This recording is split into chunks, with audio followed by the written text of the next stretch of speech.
साथियों नमस्कार, good evening. Nursing में आपका स्वागत है। तो साथियों फिर से आज की क्लास है वो शुरू करने वाले हैं। तो साथियों ज़्यादा से ज़्यादा संख्या में जुड़ें। तो साथियों आज है वो फिर से 15 क्वेश्चन है वो सोल्व करेंगे। और साथियों जो पहले क्लास हमारी सुबह 6 बजे होती थी वो अब शाम को 6 बजे होगी। और सभी को होली की हार्दिक शुभकामनाएं। जैसे होली का कलर रंग बिरंगा होता है वैसे ही आपके जीवन में ढेर सारी खुशियाँ आएँ और आपका आरआरबी का जो सपना है और होली की तरह रंगों की तरह खिल जाए। तो साथियों इसी शुभकामनाओं के साथ शुरू करते हैं आज की क्लास। तो क्वेश्चन नंबर 31 रहेगा आज की क्लास का पहला question. Which one of the following is the process of urination resulting from voluntary and involuntary muscles. तो इसमें जो राइट आंसर होगा मैच्योरेशन प्रोसेस। नेक्स्ट क्वेश्चन है तो इसमें maturation is a process where urine is export from the body. Animals and human have specialised system of organ known as the excretory system to eliminate the waste product from the body. Maturation is voluntary and involuntary both types. Question number 32 which is not a therapeutic communication technique. तो इसका जो right answer है automatic response. तो इस प्रकार आपको 4 option है वो दिए होंगे और सीबीटी बेस्ड आपका एग्जाम होगा और 100 क्वेश्चन आएंगे और 90 मिनट का समय रहेगा साथियों, जिसमें जीके मैथ और जनरल साइंस के 30 क्वेश्चन आएंगे और आपके प्रोफेशनल रिलेटेड 70 क्वेश्चन है वो आएंगे। तो समय का सदुपयोग करना है आपको और ज़्यादा से ज़्यादा समय बचाना है और नेगेटिव मार्किंग से भी आपको बचना है। In which condition oral pills should not be given to a women. तो इसका जो राइट आंसर है हाइपरटेंशन। तो हाइपरटेंशन जो वुमेन होती है उनको ओरल पिल है वो नहीं दी जाती है, क्योंकि oral pill not to be given to women in hypertension. High blood pressure is common condition that affect the body arteries. It is also called hypertension. If woman body have blood pressure, the force of the blood pushing against the artery walls is consistently too high. The heart has to work harder to pump blood. तो साथियों जो oral पिल होती है contraceptive होती है। Oral पिल वो hypertension जो patient होती हैं, जो बीपी की पेशेंट होती है उनको नहीं दिया जाता है, क्योंकि साथियों ओरल पिल्स भी ब्लड लॉस कर सकती है और इसमें हाई ब्लड प्रेशर है तो बढ़ जाता है। इस कंडीशन में उनको ओरल पिल है वो नहीं दी जाती है। 34 नंबर क्वेश्चन है the Barrowman area number that correspond to the primary visual cortex 17. Next question math का है B selling a CPU rate 7,935 a man makes a profit of 15% at what price should he sell it to make a profit।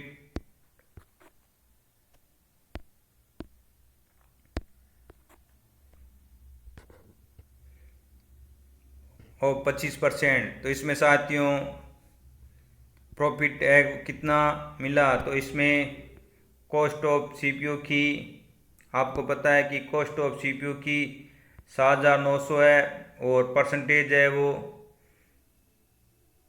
तो इसमें 15% हो गया तो 100/15 कर दिया plus 100 plus 15, तो गुण 700 plus required price of 25% profit है।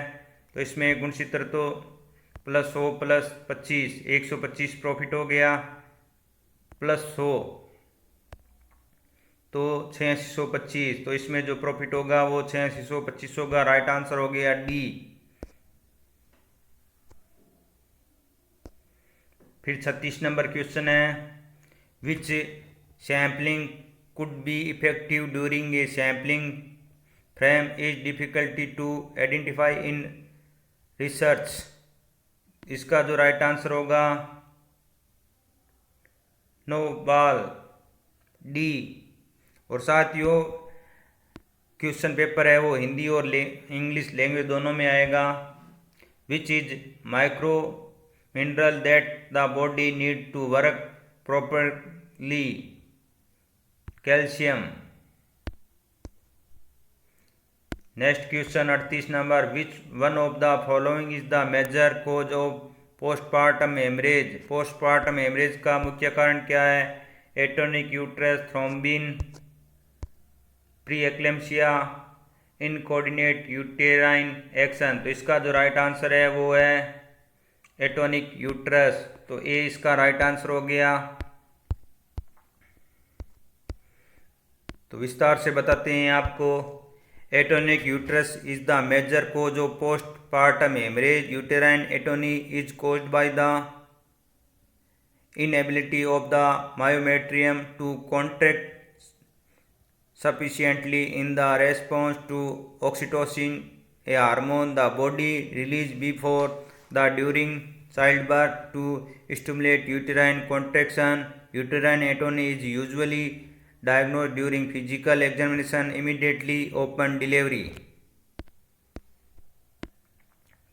Question number 39, what is the bacillus Calmette Guerin. तो बीसीजी का नाम पूछा है साथियों। बीसीजी है वो, इसमें कौन सा वैक्सीन है? टॉक्सोइड है, immunoglobulin, live attitude vaccine, killed vaccine. तो बीसीजी है वो लाइव एटीट्यूड वैक्सीन होता है और 8 बर्थ पे लगता है साथियों। तो वैक्सीन का शेड्यूल है, इसमें बीसीजी का फुल फॉर्म पूछ सकते हैं। तो बेसिलाई क्लाइमेट कैलिमेट ग्रीवनी और 8 बर्थ पे लगता है। अगर 8 बर्थ पे नहीं लगाते हैं तो फिर 1 वीक से बाद लगता है, जिसकी डोज है वो 0.05 होती है और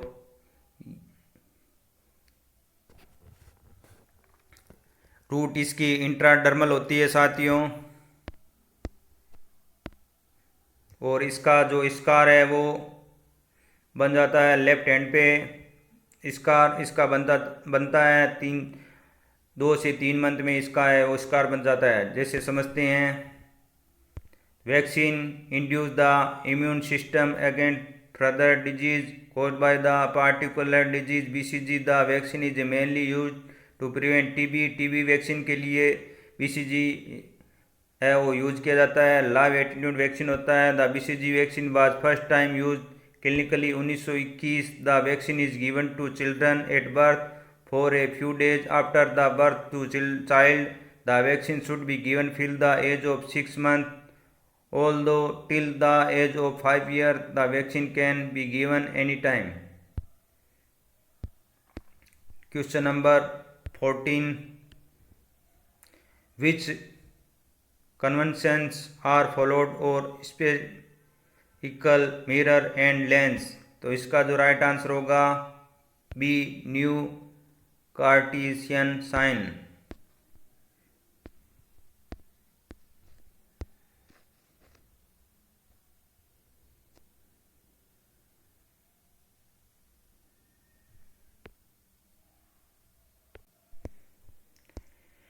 नेक्स्ट क्वेश्चन,